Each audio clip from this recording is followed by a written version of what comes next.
Hello, salut, comment vous allez? J'espère que vous allez bien.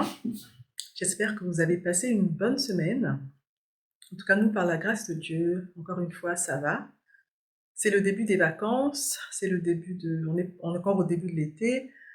Donc voilà, je remercie Dieu vraiment pour ça. Il fait chaud, le soleil est au rendez-vous et ça fait du bien parce qu'on a eu, il a fait froid. Donc voilà, je rends grâce à Dieu pour les saisons. Parfois il fait chaud, parfois il fait froid. Et il faut savoir profiter de tout ça, même si en ce moment il fait un peu trop chaud. Donc, je bénis le Seigneur. Dans les prochains jours, par la grâce de Dieu, il y aura pas mal d'activités et tout. Et là, actuellement, on est dans une église qui organise des activités pour les enfants pendant une semaine. Donc, les enfants sont là-bas toute la journée. Ils font des activités, ils mangent là-bas, ils organisent des activités pour les enfants. Aujourd'hui, par exemple, il y a un berger, un vrai berger qui est sur place avec ses brebis. C'est vraiment intéressant de voir, voilà. Là, actuellement, ils font le rapprochement avec le psaume 23, donc l'Éternel est mon berger. Ils ont l'occasion de voir un vrai berger et on leur parle un peu des caractéristiques des brebis. Donc, hier, par exemple, avant-hier, ils ont vu par exemple une brebis, ça suit le berger, ça reconnaît la voix du berger. Et c'est ce que la Bible nous enseigne, n'est-ce pas? Que c'est Jésus qui parle et il dit que ces brebis entendent ma voix et elles le suivent. Donc, vraiment, voilà, c'est imagé, c'est intéressant à comprendre. Et puis on voit l'amour aussi du berger pour ses brebis. C'est vraiment, voilà, un vrai berger, c'est vraiment quelqu'un qui prend soin vraiment de ses brebis. Et c'est rassurant de savoir ça. Donc voilà, il fait chaud, mais ça va. Des fois c'est lourd, des fois c'est dur et tout, mais ça va. J'avoue que cette semaine, j'ai pas tellement eu le temps de méditer.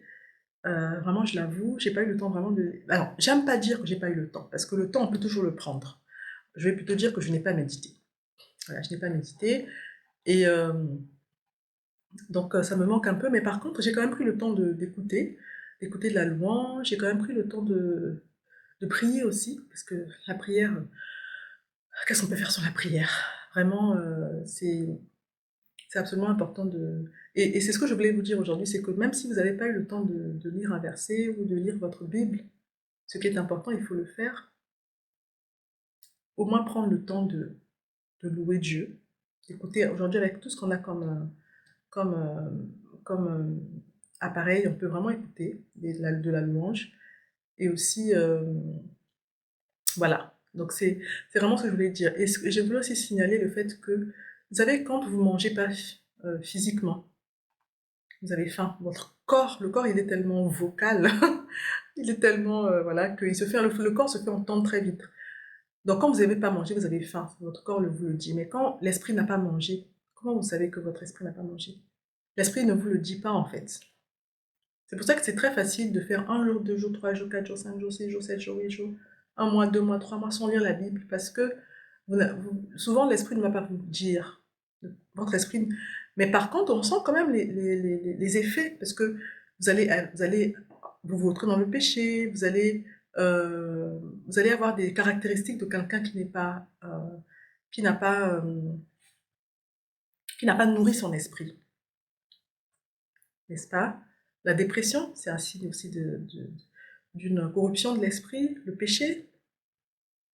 Vous allez vous retrouver à faire des choses que vous n'avez pas fait depuis longtemps, juste parce que votre esprit n'est plus fort pour résister à certaines tentations, parce que votre esprit n'a pas mangé.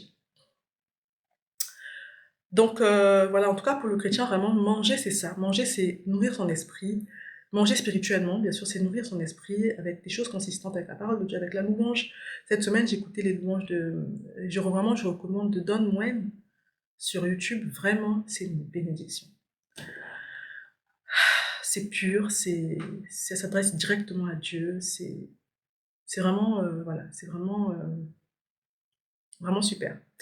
Donc, et c'est vraiment ce que je voulais vraiment signaler, c'est que j'ai pas vraiment lu ma Bible cette semaine, mais par la grâce de Dieu en tout cas, il faut toujours s'efforcer, en tout cas, à prendre le temps. Et puis j'aimerais parler aussi de la communion fraternelle, ne pas rester seul. Il faut absolument chercher à vous entourer de frères, de sœurs qui vont vous emmener vers le haut. Parce qu'on ne peut pas vivre seul. On peut pas... Oui, il y a des saisons comme ça où on est seul. Moi-même, je l'ai vécu, il y a des moments où il faut être seul. Mais quand vous êtes dans une saison où vous devez être avec les autres, bah, cherchez une communauté. C'est ce que j'ai fait. J'ai trouvé une communauté Et on n'y va pas souvent, mais on y va dès qu'on peut. On y va souvent, mais on n'est pas régulier. Tous les dimanches, on ne va pas à l'église forcément, mais en tout cas, dès qu'on peut, on y va. Et voilà, on a des frères, on voit des sœurs, on voit des frères avec qui on peut prier. Et c'est vraiment important. C'est vraiment important. Jésus, il n'a pas marché tout seul, il avait ses disciples. Donc, il a été accompagné par ses disciples. Donc, mais c'était Jésus, pourtant, il était puissant, il avait toute la puissance, mais il n'a pas marché seul. Il a été avec d'autres personnes. Donc, choisissez votre entourage aussi, parce que euh, si vous êtes entouré de personnes corrompues, ben, il y a de fortes chances que vous soyez aussi corrompu. Tout comme si vous êtes entouré de personnes avec des bonnes valeurs, des gens qui vous tirent vers le haut, des gens qui vous montrent où ça va pas, des gens qui vous guident, vous allez avancer, n'est-ce pas? Donc, en tout cas, voilà ce que je voulais partager avec vous aujourd'hui. Je, vraiment, je vous encourage vraiment à faire du mieux que vous pouvez. Je sais qu'on a tous des emplois du temps chargés, on est tous débordés. Moi, des fois, j'ai l'impression de courir, de passer mon temps à courir. Et même ce que je fais là, ces vidéos que je fais là, je me fais vraiment violence parce que des fois, je suis fatiguée, des fois, j'ai pas le temps, vraiment. Mais je me dis que je dois le faire. Donc, je demande à Dieu la grâce de me donner toujours le temps. Et la volonté, des fois, n'est toujours pas là. Mais parfois, il faut se faire violence, se dire, écoute, c'est ce que je dois faire, je le fais. Mais c'est vrai qu'en cours, et je prie vraiment que l'on puisse ralentir un peu. La prière, vraiment, cette semaine pour vous, c'est que vous ralentissiez dans vos activités, que vous preniez le temps, n'est-ce pas, de nourrir votre esprit. Prenez le temps de nourrir votre esprit. Je sais que c'est pas évident, mais prenez le temps. Et dites-moi en commentaire, n'hésitez pas à vous abonner. Et dites-moi en commentaire ce que vous avez fait pour nourrir votre esprit. Est-ce que vous avez lu la parole de Dieu? Est-ce que vous avez lu la Bible? Est-ce que vous avez... Même lire un livre, hein, lire un bon livre, ça fait du bien. Un bon livre qui vous apprend des bonnes choses, qui vous apprend des choses. Un bon roman aussi, c'est bien. Parce que la lecture, c'est quand même quelque chose de paisible. Et puis, voilà, donc moi, il m'est arrivé, je sais que Dieu m'a déjà parlé par des livres, des romans. Alors, c'est pas des romans, voilà, c'est pas des romans qui racontent n'importe quoi, mais je sais que j'ai déjà lu un roman et en lisant une scène, je me suis un peu retrouvée dans la scène et puis j'ai senti comme un mouvement de l'esprit, comme un conseil, comme donc, vraiment la lecture et au mieux vraiment des livres qui vous emmènent vers le haut, qui vous donnent des valeurs, des livres qui vous poussent vraiment à sortir de votre zone de confort des livres qui vous rapprochent de Dieu. Donc c'est vraiment, voilà. Donc vraiment ça. Et donc dites-moi en commentaire ce que vous avez fait, qui vous a rapproché, qui a nourri votre esprit en tout cas.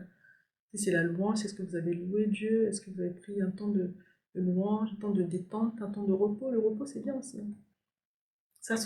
Quelqu'un m'a dit cette semaine que le fait de se reposer, c'est une façon d'honorer Dieu aussi, parce que Dieu s'est reposé. Dieu nous a conseillé de nous reposer le septième jour, le jour du sabbat. Il nous a donné le sabbat. Le sabbat, c'est une façon d'honorer aussi le Seigneur. En se reposant, des fois, on ne pense pas comme ça, on se dit qu'on doit faire des choses, je dois faire, mais tu dois faire, mais si tu ne prends pas le temps de te poser, si tu ne prends pas le temps de te reposer, tu vas faire jusqu'à ce que le jour tu te casses, ou quelque chose se casse en toi, et là, c'est plus dur de se relever. Donc vraiment, mes frères et sœurs, voilà ce que je voulais partager avec vous. J'espère que ça vous bénit.